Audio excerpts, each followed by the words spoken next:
CMF এই ফোনটা মার্কেটে একটা নতুন হাইপস বানিয়ে ফেলেছে। প্রায় 2-1 মাস ধরে দেখছি সিএমএফ ফোনটার একটা আলাদা দর চলে এসেছে মার্কেটে। সিএমএফ কি? সিএমএফ ফোনটা কি? সিএমএফ হলো অ্যাকচুয়ালি নাথিং ফোনের একটা সাব ব্র্যান্ড, যেটা নাথিং অন্যভাবে লঞ্চ করেছে সিএমএফ এর সঙ্গে টাই আপ করে। তো সিএমএফ এর ফুল ফর্ম হচ্ছে কালার, ম্যাটেরিয়াল অ্যান্ড ফিনিশ। তো দেখবো ফোনটার নামের সাথে অ্যাকচুয়ালি ফোনটার কতটা যুক্তিযুক্ত সেটা আজকে আমরা দেখব। তাহলে সময় নষ্ট না করে ভিডিওটা শুরু করা যাক। আমি হচ্ছে অভিজিৎ আর আপনারা দেখছেন ডিজিটাল টেক অভি।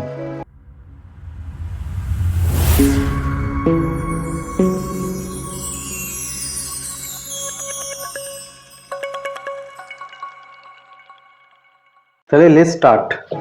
তো ফোনটা বক্সটা নাথিং ফোনের মতো পাতলাই আছে। বক্সটা ওপেন করা যাক। ফোনটা প্রথমে একটু সাইডে রাখি, দেখি আর কি দিয়েছে বক্সে। বক্সের মধ্যে আছে একটা type C to type C cable, charger তো যথারীতি দেবে না। আর আছে একটা ইউনিক সিম এজেক্টর টুলস, কিছু ইউজার গাইড, এটা আমাদের লাগে না। এবার মেন ফোনটা দেখি। ফোনটাকে অন করার পরে এরকম কিছু ইন্টারফেস আসছে।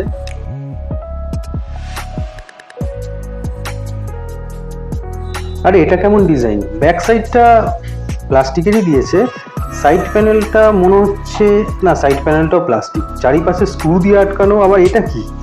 এটা একটা টাইম পাস করার জন্য একটা রোলার দিয়েছে, যেটা আপনি ঘোরাতে পারবেন না। এটা অন্যান্য কাজও আছে, সেটা বলবো। আপনি চারিদিকে স্ক্রু লাগানো, এই স্ক্রুগুলোকে খুলে আপনি ব্যাক প্যানেলটাকে চেঞ্জ করতে পারেন। আরও কিছু অ্যাক্সেসরিজ আছে এই ফোনের সাথে, যেগুলো আপনি এই স্ক্রুগুলোর সাথে আপনি লাগাতে পারেন। যেরকম এখানে আপনি এই স্ক্রুটা খুলে এখানে আপনি ফোনের একটা স্ট্যান্ড লাগাতে পারেন, এই স্ক্রুটা খোলা যাবে। এখানে আপনি একটা ফোনের স্ট্যান্ড লাগাতে পারেন। অ্যাক্সেসরিজগুলো আপনাকে আলাদা কিনতে হবে। তাছাড়া প্রত্যেকটা স্ক্রুকে আপনি খুলে এখানে আপনি পুরো ব্যাক প্যানেলটা আপনার ইচ্ছা মতো চেঞ্জ করতে পারেন। ফোনটার নিচের দিকে আছে SIM card tray, USB C type jack, আপনার একটাই আছে স্পিকার, যেটা একটা মনো স্পিকার। আর আপনি পেয়ে যাচ্ছেন মাইক। ফোনটার রাইট সাইডে আছে একটা পাওয়ার অন অফ কি, উপরে আছে নয়েজ ক্যান্সেলেশন মাইক, লেফট সাইডে আপনি পেয়ে যাচ্ছেন ভলিউম রকার্স। তো ইন হ্যান্ড ফিল্ডের কথা বলি, ফোনটার সাইজটা একটু বড় বড়ই লাগছে, সাইডগুলো একটু শার্প মনে হচ্ছে, একটু যদি রাউন্ড হতো আর একটু ভালো হতো। সিএমএফ ওয়ান্ডারফুল বাই ডিজাইন, এটাই এই কোম্পানির ট্যাগ লাইন। তো নাথিং এই ফোনটা কিন্তু বেশ কম্পিটিটিভলি রেখেছে, কারণ 15,999 টাকা থেকে শুরু হচ্ছে এই ফোনটা। তো বেশ ভালো প্রাইস রেঞ্জের মধ্যেই ফোনটা পাওয়া যাচ্ছে। ফোনটা 200 থেকে 210 গ্রামের মধ্যে আছে। এই ফোনটাতে আছে 6.67 ইঞ্চিস একটা FHD প্লাস অ্যামোলয়েড, যেটা 120 হার্জ রিফ্রেশ রেট আসছে। নাথিং এর আগের ফোনগুলোর ডিসপ্লে এত ভালো ছিল, তো সিএমএফ এর ডিসপ্লেও এক্ষেত্রে বেশ ভালো। শুধু ডিসপ্লেটার চারপাশে একটা লম্বা চওড়া বেজেলস দিয়ে দিয়েছে, কিন্তু ফোনটার লুকসের দিক থেকে বেজেলসগুলো চারদিক দিয়ে সমান বলে ফোনটা ভালোই লাগছে, খারাপ নয়। এই ফোনটাতে আছে 8 বিট কালার এবং ডিসপ্লেতে 2000 নিটস ব্রাইটনেস আছে। ইন ডিসপ্লে ফিঙ্গারপ্রিন্ট বেশ ভালোই কাজ করছে।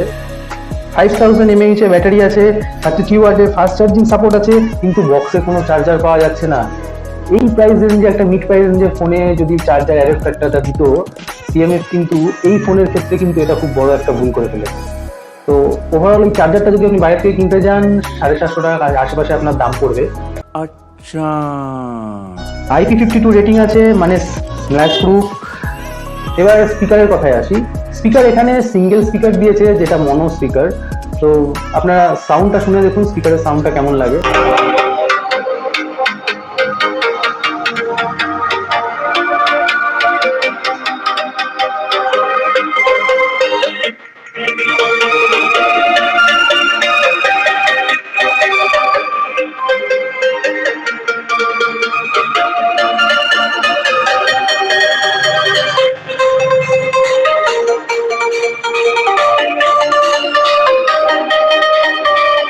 তো সাউন্ড কোয়ালিটির দিক থেকে বলবো খুব একটা খারাপ নয়। মনো স্পিকার হলেও সাউন্ডটা ভালোই ব্যালেন্স আছে, কিন্তু আর একটু লাউড হলে একটু বেশি ভালো হতো। এবার পারফরমেন্সের কথায় আসি, এই ফোনে আছে 4 ন্যানোমিটারের মিডিয়াটেক ডায়মেনসিটির 7300 একটা 5G প্রসেসর, যার অ্যান্টাটুটুয়া স্কোরও আপনার 6.5 লাখের কাছাকাছি আছে, মানে ঠিকঠাকই বলবো। এই ফোনে BGMI প্লে করে দেখা হয়েছে, খুব 60 FPS অব্দি টেনে টুনে ঠিকঠাক খেলা যাচ্ছে, হালকা ল্যাগ দেখতে পারবেন, কিন্তু নাথিং এর UI এতটা অপটিমাইজ যে আপনার স্মুথই ফিল হবে ফোনটাকে। এতে UFS 2.2 স্টোরেজের সাথে LPDDR4X র্যাম আছে এই প্রসেসরটাকে সাপোর্ট করার জন্য। অর্থাৎ বোঝা যাচ্ছে নাথিং এই CMF ফোনটাকে পারফরমেন্সের জন্য কিন্তু আনেনি। নাথিং এই ফোনটা এফিসিয়েন্সির জন্য এনেছে, মানে আপনি ইউজ করে মজা পাবেন, ব্যাটারি ব্যাকআপ ভালো এবং আলাদা একটা লুক দেবে, আপনি দূর থেকে দেখে বুঝতে পারবেন যে এটা CMF ফোন আছে। কিন্তু গেম খেলে বিশাল কিছু আপনি এটায় মজা পাবেন না, গেমের জন্য কিন্তু অ্যাভারেজ পারফরমেন্স দিচ্ছে এটা। টেনশন নেই লেনে কা। হ্যাঁ, এই দামে এর থেকে ভালো প্রসেসর দেওয়া ফোন পাওয়া যায়, কিন্তু নাথিং এর এই ফোনটা বানানো মোটিভ অন্য। আমরা ফোনটার বাইরেটা নিয়ে একটু নাড়াচাড়া করবো, ফোনটার লুকসের জন্য একটা প্রিমিয়াম ফিল হবে, বলতে পারেন একটা এক্সপেরিমেন্ট করার জন্য CMF এই ফোনটাকে বানিয়েছে। এখন এই স্ক্রু লাগানো ফোনটা, চারিদিকে স্ক্রু লাগানো ফোনটা মানুষ নেবে কি নেবে না এটা কিছুদিন পরেই বোঝা যাবে। এবার UI এর কথা বলি, নাথিং এর UI অলওয়েজ ডিসেন্ট। নাথিং এর আগের ফোনগুলোর মতো এই ফোনও সেম UI দিয়েছে, আপনি আননেসেসারি অ্যাপস পাবেন না, যাও কয়েকটা অ্যাপস আছে আপনার অপ্রয়োজনীয় অ্যাপসগুলো আপনি আনইনস্টল করতে পারবেন। নাথিং এর আইকন প্যাক চেঞ্জ করা যেত সেরমভাবে CMF এরও আইকন প্যাক আপনি ডাউনলোড করে চেঞ্জ করতে পারবেন। সেন্সার আপনি সবকটাই পেয়ে যাবেন এই ফোনে। কানেক্টিভিটির কথা বলতে এখানে 9টা 5G ব্যান্ড সাপোর্ট করে, হ্যাঁ 13টা পাওয়ার করে না, 9টা 5G ব্যান্ড সাপোর্ট করে, ওয়াইফাই 6 আছে, ব্লুটুথ 5.3 আছে। এবার আসল জিনিসটা দেখা যায় ক্যামেরাটা কেমন কাজ করছে। ক্যামেরায় দেখি ব্যাক সাইডে আছে 50+2 মেগাপিক্সেলের সোনি সেন্সর ক্যামেরা, কিন্তু কোনো ওয়াইড অ্যাঙ্গেল লেন্স নেই। এটা নাথিং কি করলো, এই CMF ফোনটাতে ওয়াইড অ্যাঙ্গেল লেন্স একটা দিতে পারতো। তা আপ গলত কর রহে স্যার। মনে তোলা কিছু ছবি আপনাদের সামনে রাখলাম, কালারগুলো ভালোই ন্যাচারাল কালার দিচ্ছে, একটু মনে হচ্ছে ফিল্টারেশনটা কম, ডে লাইটও তো ঠিকঠাক লাগছে। সামনে আছে একটি 16 মেগাপিক্সেল ক্যামেরা, সামনে 60 মেগাপিক্সেল ক্যামেরাটা কিন্তু বেশ ভালো ফিল্টারেশনে কাজ করছে এবং ছবির ডিটেলসগুলোও বেশ ক্লিয়ার লাগছে, কালারগুলোও বেশ ভালো লাগছে। কিন্তু নাথিং এর একটা বৈশিষ্ট্য আছে, নাথিং কিন্তু আপডেট দিয়ে তাদের ক্যামেরা কিন্তু ক্রমশ ভালো করে দিচ্ছে। তো আমরা আশা করছি এই ফোনের ক্ষেত্রেও নাথিং সেম কাজটা করবে। হ্যাঁ, যদি আপডেট দিয়ে ক্যামেরা ভালো করে দেয় পেছনের ক্যামেরাটা, তাহলে আরেকটু বেটার লাগবে ফোনটা। কিন্তু ভিডিও রেকর্ডিংয়ে কোনো অপটিক্যাল ইমেজ স্টেবিলাইজেশন আমরা পাচ্ছি না,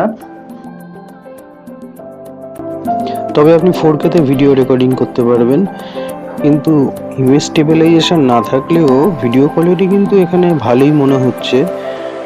লো লাইটেও ভিডিও কোয়ালিটিটা বেশ ভালোই ম্যানেজ করে নিচ্ছে। একদিক থেকে দেখতে হলে ফোনটার ডিসপ্লেটা খুব ভালো, লুকসটাও দুর্দান্ত, একটা অন্যরকম পরিচয় করেছে মার্কেটে। আরেক দিক থেকে দেখতে হলে সাউন্ডটা আরেকটু লাউড হলে ভালো হতো, ক্যামেরাটার মধ্যে আরেকটু ফিল্টারেশন দরকার ছিল এবং ডিসপ্লেটা একটা চওড়া বেজেল দিয়ে দিয়েছে, পারফরমেন্সটা আরেকটু বেটার হলে আমার মনে হয় ভালো হতো। তাহলে ওভারঅল বলবো Nothing CMF phone 1 no doubt ভালো, কিন্তু এই লুকসের জন্য আপনি 16,000 টাকা খরচা করবেন কিনা সেটা একটা বড় প্রশ্ন উঠতে পারে। তাহলে ভিডিওটা ভালো লাগলে আর ইনফরমেশনগুলো যদি আপনার কাজে লাগে, আমি যদি একটুকু ডাউট ক্লিয়ার করতে পারি এই নাথিং CMF ফোনটার সম্বন্ধে, তাহলে আমার চ্যানেলটাকে সাবস্ক্রাইব করুন। আপনারা সাবস্ক্রাইব করছেন না, সাবস্ক্রাইব করলে আমারও ভিডিও বানানোর মোটিভেশনটা আরও পাবো, তাই আপনারা সাবস্ক্রাইব করুন। আর ভিডিওটা ভালো লাগলে লাইক করুন। দেখা হচ্ছে নেক্সট কোনো ভিডিওতে, নেক্সট কোনো নতুন প্রজেক্ট নিয়ে। ততদিন ভালো থাকবেন, সুস্থ থাকবেন, বাই।